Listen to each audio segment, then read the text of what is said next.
Renungan Pagi, Yesus Nama di Atas Segala Nama, oleh Ellen G. White, 1 Oktober 2024. Mari kita berdoa. Bapa kami yang di sorga, Allah pencipta langit dan bumi, laut dan segala isinya, Allah yang maha besar, maha kuasa, sumber segalanya, yang kami sembah selalu melalui anak-Mu yang tunggal, Yesus Kristus. Terpujilah Yesus, anak Allah yang maha tinggi, yang adalah mata air kehidupan bagi kami. Pada pagi hari ini kami bersyukur boleh bangun dan berbakti, dan sebagaimana membaca dan mendengarkan nasihat firman-Mu, kiranya ini menjadi pembaharuan bagi kami semua, agar memiliki Kristus dalam hati kami, sehingga karakternya menjadi karakter kami. Beserta kami sepanjang perbaktian ini, kehendak-Mu yang jadi. Ampun kami akan dosa dan salah, karena kami berdoa hanya dalam nama Anak Allah yang tunggal, Yesus Kristus, yang adalah Tuhan dan Juru Selamat kami. Amin. Renungan hari ini akan dibacakan oleh Saudara Amir Siregar. Kepada Saudara Amir, kami persilahkan. Terima kasih. Selamat pagi saudaraku yang kekasih dalam Tuhan Yesus Kristus. Bacaan kita tanggal 1 Oktober 2024 berjudul Mata Air Kehidupan. Ayat yang terdapat dalam Efesus 5 ayat 18. Dan janganlah kamu mabuk oleh anggur, karena anggur menimbulkan hawa nafsu, tetapi hendaklah kamu penuh dengan roh. Efesus 5 ayat 18. Bukanlah melalui kegembiraan atau ketidaksadaran yang ditimbulkan oleh perangsang yang tidak wajar atau tidak sehat. Bukan melalui pemanjaan selera atau hawa nafsu yang lebih rendah, penyembuhan atau penyegaran sejati bagi tubuh atau jiwa dapat ditemukan. Di antara orang sakit, banyak yang tidak memiliki Allah dan tanpa harapan. Mereka menderita karena keinginan yang tidak terpenuhi, hawa nafsu yang tidak teratur, dan kutukan hati nurani mereka sendiri. Mereka kehilangan kendali atas kehidupan ini, dan mereka tidak memiliki harapan untuk kehidupan yang akan datang. Janganlah para pelayan orang sakit berharap untuk memberi manfaat kepada pasien-pasien ini dengan memberi mereka kesenangan yang tidak penting dan menggairahkan. Hal-hal ini telah menjadi kutukan bagi kehidupan mereka. Jiwa yang lapar dan haus akan terus lapar dan haus selama ia berusaha menemukan kepuasan di sini. Mereka yang minum dari sumber kesenangan yang egois tertipu. Mereka salah mengira kegembiraan itu sebagai kekuatan, dan ketika kegembiraan itu berhenti, inspirasi mereka berakhir, dan mereka dibiarkan dalam ketidakpuasan dan keputusasaan. Kedamaian abadi, ketenangan jiwa yang sejati hanya memiliki satu sumber. Tentang inilah Kristus berbicara ketika dia berkata, "Marilah kepadaku semua yang letih lesu dan berbeban berat, aku akan memberi kelegaan kepadamu." Matius 11 ayat 28. Damai sejahtera kutinggalkan bagimu. Damai sejahteraku kuberikan kepadamu. Dan apa yang kuberikan tidak seperti yang diberikan oleh dunia kepadamu. Yohanes 14 ayat 27. Kedamaian ini bukanlah sesuatu yang dia berikan terpisah dari dirinya. Kedamaian itu ada di dalam Kristus, dan kita dapat menerimanya hanya dengan menerima Dia. Kristus adalah mata air kehidupan. Yang dibutuhkan banyak orang adalah memiliki pengetahuan yang lebih jelas tentang Dia. Mereka perlu dengan sabar dan baik hati, namun sungguh-sungguh diajar bagaimana seluruh keberadaan dapat dibukakan bagi agen penyembuhan dari sorga. Ketika sinar matahari kasih Allah menerangi ruang-ruang jiwa yang gelap, rasa lelah dan ketidakpuasan yang tak tertahankan akan berakhir. Dan kegembiraan yang memuaskan akan memberi kekuatan pada pikiran dan kesehatan serta energi pada tubuh. Kita berada di dunia yang penuh penderitaan, kesulitan, cobaan, dan kesedihan menanti kita di sepanjang jalan menuju rumah surgawi. Namun, ada banyak orang yang membuat beban hidup menjadi 2 kali lebih berat dengan terus-menerus mengantisipasi masalah. Biarlah mereka mengalihkan pandangan dari gambaran gelap yang bersifat hayalan kepada manfaat-manfaat yang telah Allah taburkan di jalan mereka, dan melampaui semua ini kepada yang tak terlihat dan kekal. Diambil dari The Ministry of Healing halaman 246-248. Demikianlah bacaan kita pada pagi hari ini. Terima kasih dan Tuhan Yesus memberkati. Terima kasih atas penata layanan Saudara Amir. Tuhan Yesus memberkati. Selamat pagi saudaraku dalam Tuhan. Perhatikan, renungan hari ini berjudul Mata Air Kehidupan. Sementara ayat intinya menekankan pentingnya dipenuhi dengan roh. Artinya, air hidup tersebut sama dengan roh. Dan jika air hidup sama dengan roh, maka Yesus yang adalah mata air kehidupan adalah roh itu.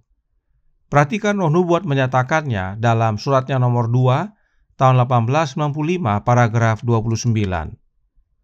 Muliakanlah Sang Guru dengan bersaksi melalui karakter Anda tentang pekerjaan Roh Kudus pada jiwa Anda. Biarlah Kristus tinggal di dalam jiwa sebagai mata air kehidupan. Dikatakan Roh Kudus yang bekerja pada jiwa kita, tetapi Roh Nubuat menasihatkan agar kita membiarkan Yesus tinggal dalam jiwa sebagai mata air kehidupan. Karenanya jelas bahwa Roh Kudus yang dimaksudkan adalah Yesus Kristus. Yesus hadir dalam jiwa kita oleh kehadiran Roh-Nya. Perhatikan juga yang berikut ini dari surat nomor 29 tahun 1902 paragraf 15. Ketika Roh Kudus diterima, itu menjadi mata air kehidupan, dan inilah di dalam kita yang menanggapi panggilan Allah. Roh Nubuat berkata, Roh Kudus menjadi mata air kehidupan di dalam kita saat kita menerimanya. Dan perhatikan, Roh Nubuat menggunakan kata ganti benda untuk Roh Kudus. Sebab memang Roh Kudus itu bukan pribadi yang lain atau oknum yang lain. Roh Kudus itu adalah pribadinya Yesus, hidupnya Yesus. Karenanya bila kita sandingkan dengan renungan hari ini yang berkata dalam Jesus Name Above All Names, halaman 290 paragraf 4. Kristus adalah mata air kehidupan. Jadi, Yesus adalah mata air kehidupan, demikian juga Roh Kudus adalah mata air kehidupan. Maka, Kristus dan Roh Kudus adalah sama. Dan oleh karena itu, mata air kehidupan dapat menjadi bagian kita bila kita menerima Roh-Nya Yesus yang kudus.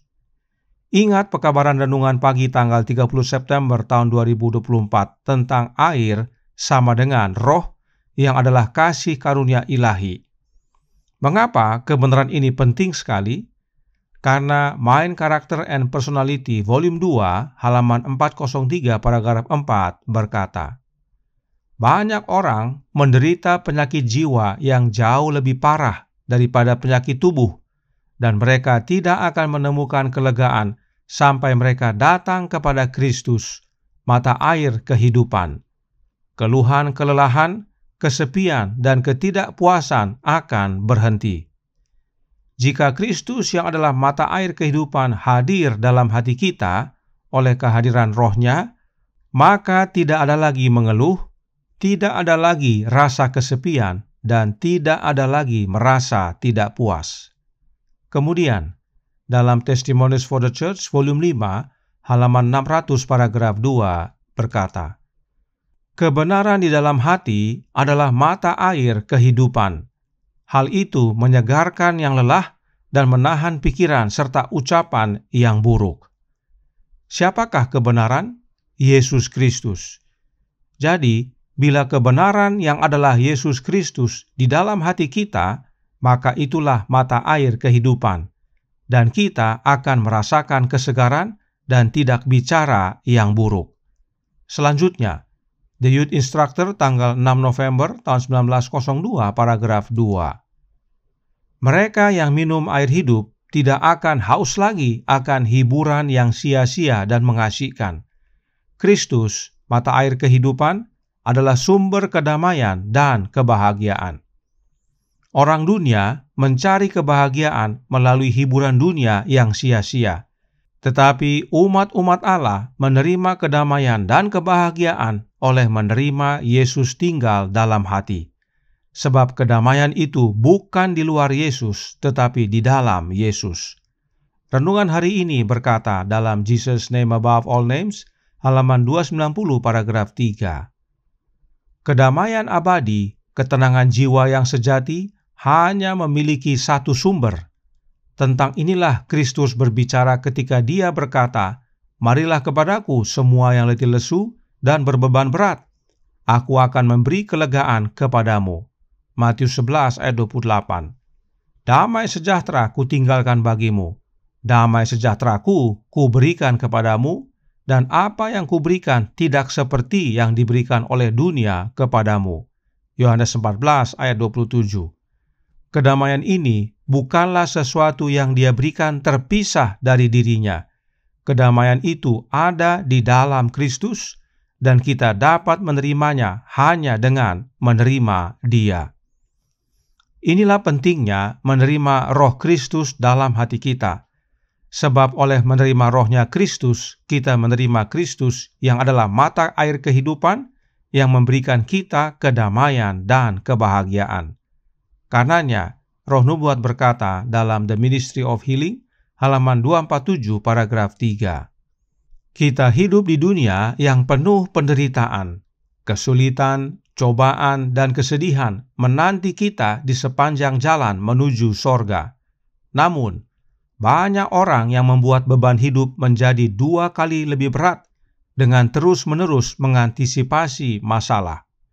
Jika mereka menghadapi kesulitan atau kekecewaan, mereka berpikir bahwa semuanya akan hancur, bahwa nasib mereka adalah yang tersulit, bahwa mereka pasti akan kekurangan. Dengan demikian, mereka mendatangkan kesengsaraan bagi diri mereka sendiri dan menebarkan bayangan bagi semua orang di sekitar mereka. Hidup itu sendiri menjadi beban bagi mereka. Namun, hal itu tidak perlu terjadi. Diperlukan upaya yang sungguh-sungguh untuk mengubah arus pikiran mereka. Namun, perubahan itu dapat dilakukan. Kita masih diberikan waktu untuk berubah. Karenanya bagi yang percaya, buka hati dan terima Roh-Nya Yesus dalam hati kita, maka mata air kehidupan menjadi bagian kita dan mengalir keluar dari hati kita kepada sesama, dan kita pun merasakan kedamaian dan kebahagiaan sejati. Sebab itu semua berasal dari Yesus itu sendiri. Kiranya kebenaran ini menjadi pembaharuan bagi kita semua. Kebutuhan terbesar kita adalah kehadiran Roh-Nya Yesus dalam hati kita. Sebab itulah mata air kehidupan bagi kita. Tuhan memberkati, saya bawa dalam nama Yesus. Amin. Mari kita berdoa. Bapa kami yang di sorga, Allah pencipta langit dan bumi, laut dan segala isinya, Allah yang maha besar, maha kuasa, sumber segalanya, yang kami sembah selalu melalui anak-Mu yang tunggal, Yesus Kristus. Terima kasih atas kebenaran vital pada pagi hari ini, bahwa kehidupan kami akan berubah, memiliki kedamaian dan kebahagiaan, damai sejahtera, bila mana Kristus yang adalah mata air kehidupan tinggal dalam hati kami. Dan satu-satunya cara Kristus tinggal dalam hati kami hanya oleh menerima Roh-Nya yang kudus. Karenanya, tolong kami ya Bapa, curahkanlah Roh anak-Mu dalam hati ini, dan biarlah kami semua yang percaya membuka hati, membiarkan Yesus masuk dan berkuasa dalam hidup ini, sehingga kedamaian, damai sejahtera, kebahagiaan menjadi bagian kami. Kami tidak lagi menjadi orang-orang yang suka mengeluh, yang merasa kesepian dan berbicara tidak baik. Hingga pada akhirnya, karakter Kristus menjadi karakter kami, dan saat Yesus datang kedua kali, kami boleh menerima keselamatan. Beserta kami sepanjang hari ini kehendak-Mu yang jadi, ampun kami akan dosa dan salah, karena kami berdoa hanya dalam nama Anak Allah yang tunggal, Yesus Kristus, yang adalah Tuhan dan Juru Selamat kami. Amin.